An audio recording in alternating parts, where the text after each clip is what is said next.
J.K. Rowling, Һарри Поттер һәм Фәлсәфәче ташы. Беренче бүлек. Исән калган малай.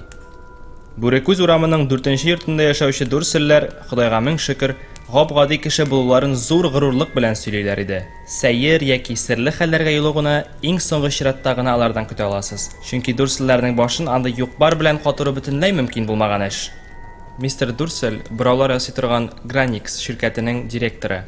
Бу таза һәм нык бәдәнле адәмнең күренер-күренмәс кенә муены һәм бик куе мыегы бар иде. Аның тормыш иптәше, сары чәчле ябык миссис Дүрселнең муены гади муеннардан түгел 2 тапкырга озынрак булуы белән күренекле иде. Бу кимчелеге, әйтергә кирәк, аңа файдага булып чыкты, чөнки Дүрсел ханым озын муены белән койма башыннан үрелеп, күршеләр артыннан күзәтергә, аларның ни сөйләшкәннәрен тыңлап вакыт үткәрергә бик ярата иде. Дүрселләрнең Дадли исемле малайлары да бар. Алар аны дөньяның иң ягымлы сабые итеп күрә иде. Дүрселләрнең җаны ни тели, каршыларында һәммәсе бар иде. Әмма моннан тыш, аларның бер сере дә бар. Иң курыкканнары да шул сернең шишелүе. Берәрсе Поттерлар турында белеп алса, ни булачагын күз алдына китерергә дә курка дүрселләр. Миссис Поттер белән Дүрсел ханым бер туган сеңелләр булсалар да, аларның күрешмәгәненә берничә ел вакыт узгандыр инде. Дөресен әйткәндә, миссис Дүрсел сеңлесе бөтенләй булмаган сыман кыяфәт чыгара. Чөнки бу сеңлекәше һәм аның бернигә дә ярамаган ире Дүрселләрнең нәкъ капма каршысы иде. Поттерлар гаиләсе бу тыныч урамга килеп чыкса, күршеләрнең ни әйтәселәрен уйлап, Дүрселләр хәтта калтырап та куя. Поттерларның да яңа туган сабыйлары барын беләләр алар. Ләкин ул малайны әле бер тапкыр да күрмәделәр. Бу бала Поттерлардан читләшер өчен тагын бер сәбәп булды. Дүрселләр Дадлиларының мондый ата-анадан туган бала белән аралашуына катгый каршы. Мистер һәм миссис Дүрселләр безнең хикәя башланып китәчәк күңелсез соры сишәмбе иртәсендә уянган чакта бер нәрсәдә, шул исәптән караңгы болытлар белән капланган күк йөзедә бик тиздән бөтен илдә сәер һәм гаҗәеп хәлләр башланачагы турында хәбәр итмәде. Аларның берсе дә тәрәзәнең теге ягында очып үткән зур соры ябалакны күрмәде. 9-нчы ярты җитү белән Дүрсел әфәнде букчасын кулына алды, иптәшенең битеннән пәп итте, аннары Дадли каенда үбеп саубулашырга теләде. Ләкин булдыра алмады. Тагын кытырына башлаган бала алдындагы быткасын стенага чиртү белән мәшгуль иде.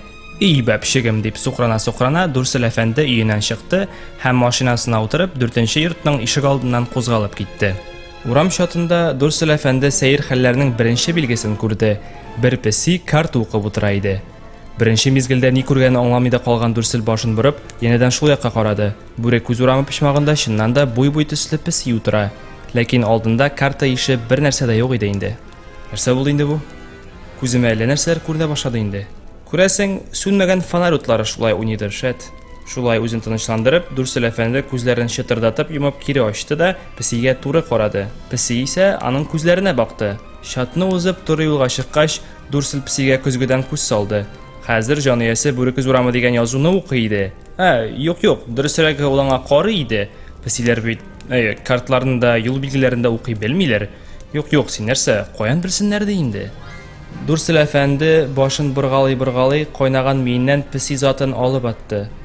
Шәһәргә таба юлын дәвам иткәндә, ул бүген сатып алынасы бираулар турында гына уйларга тырышты. Ләкин шәһәр читендә үк аңа бираулар турында онытырга туры килде.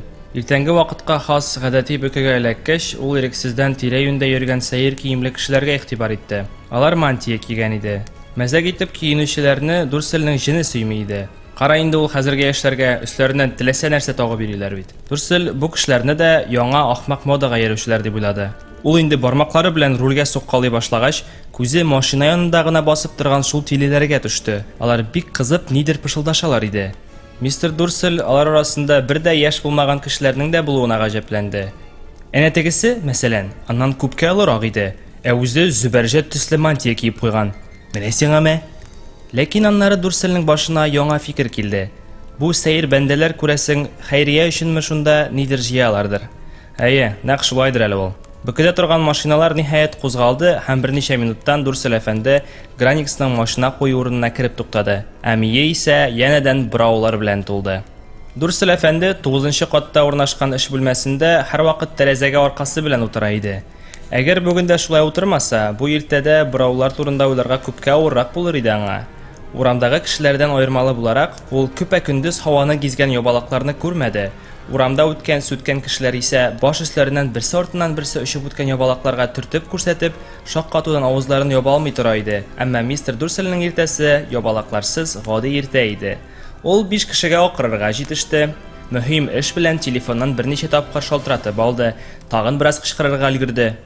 Төшке аш вакыты җиткәннән соң, аякларын бераз язарга теләп, юлның теге ягындагы кибеттән йөземле икмәк алырга уйлаганчы, аның кәефе бик шәп иде.